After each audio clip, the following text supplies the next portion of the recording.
নমস্কার বন্ধুরা, শিলাস বং কিচেনে তোমাদের সবাইকে স্বাগত। ইলিশ মাছের রেসিপি খেতে খেতে আমরা একদম বোর হই না, যে কোনো রেসিপি ভালো লাগে। আজকে আমি একদম সাধারণ একটা রেসিপি তোমার সাথে শেয়ার করছি, যেটা খেতে অসাধারণ হয়েছিল বন্ধুরা। তোমরা অবশ্যই একবার ট্রাই করো। তো চলো আমরা বানিয়ে নিই বন্ধুরা। সবার প্রথমে আমি 4 পিস বেগুন নিয়েছি, ভালো করে এটাকে ভেজে নিলাম। এবার আমি 2টো আলু নিয়েছিলাম মাঝারি সাইজের, সেটাকে আমি 4 পিস করে কেটে একটু ভেজে নিয়েছি। এবার আমি ওই তেলের মধ্যে দিয়ে দিচ্ছি কালো জিরে ফোড়ন, আর দিয়ে দেবো 8-10টা কাঁচা লঙ্কা চিড়ে দেবো, দিয়ে একটু সামান্য একটু নেড়ে চেড়ে নেবো। রেসিপিটা ইলিশ মাছের রেসিপির কথা তো বলার কিছু নেই, তোমরা সবাই জানো বন্ধুরা। যত সাধারণ রান্না করা যায় তত খেতে ভালো লাগে। তো এই রেসিপিটা তোমাদের জন্যে।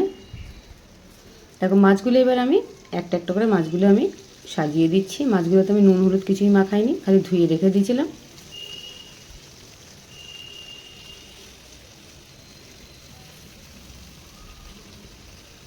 এবার আমি উপর দিয়ে দেবো হলুদ গুঁড়ো 1 চামচ, সাথে দিয়ে দেবো লবণ স্বাদ মতন। বেশ 2-4 মিনিট পরে আমি দিয়ে দেবো একটু জল। জলটা দেবো সেটা হচ্ছে গরম জল দেবো, আমি ঠান্ডা জল দিইনি একদম। তোমরা চাইলে ঠান্ডা জলও দিতে পারো, কিন্তু গরম জলটা দিলে বেশি ভালো হবে। এবার আমি এটাকে হালকা সামান্য একটু নাড়াচাড়া করে আমি ঢাকনাটা লাগিয়ে দেবো 10 মিনিটের জন্যে। একদম সিম্পল সাধারণ রেসিপি, খেতে অসাধারণ হয়েছিল বন্ধুরা। তোমরা কিন্তু অবশ্যই ট্রাই করো বাড়িতে। ট্রাই করে আমাকে কমেন্ট বক্সে কমেন্ট করে জানিও আমার এই ইলিশ মাছের রেসিপিটা তোমাদের কেমন লেগেছে। বেগুন আলু দিয়ে কালো জিরে ফোড়ন দিয়ে। দেখো আমি উল্টিয়ে পাল্টিয়ে দিচ্ছি, খুব বেশি উল্টাবো না, যদি ভেঙে যায়। তো যেগুলো উল্টানো যাচ্ছে সেগুলো আমি উল্টিয়ে দিচ্ছি। যে রেসিপিটা প্রায় রেডি হয়ে গেছে।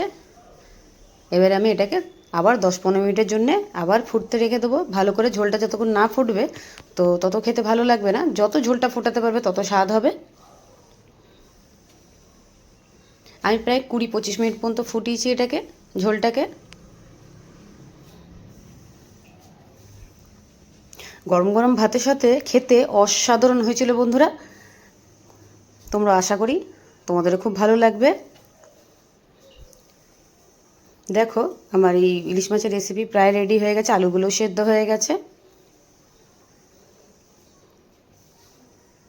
আবার একটু ঢাকনা লাগিয়ে দিচ্ছি আমি 2-4 মিনিটের জন্য, আবার খুলে নিলাম।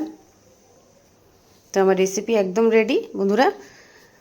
যদি ভালো লেগে থাকে লাইক শেয়ার কমেন্টটা অবশ্যই করবে, সাবস্ক্রাইবটা করতে একদম ভুলবে না। যারা ফেসবুকে দেখছো তারা ফলো করে দেবে, আর যারা ইউটিউবে দেখছো তারা অবশ্যই সাবস্ক্রাইবটা করে দেবে। সবসময় আমার সাথে থাকবে, পাশে থাকবে। আবার কোনো নতুন রেসিপি নিয়ে দেখা হবে বন্ধুরা। তো ততক্ষণে আমি আসছি। টাটা বন্ধুরা। বন্ধুরা আমার একটা নতুন চ্যানেল আছে, শিলাস বং ব্লগ। সেটা আমি ব্লগের ভিডিওগুলো ছাড়ি। তোমরা যেভাবে আমার সাথ দিয়েছো সেভাবে আমার সাথে থেকো আমার নতুন চ্যানেলে। ততক্ষণে আসছি।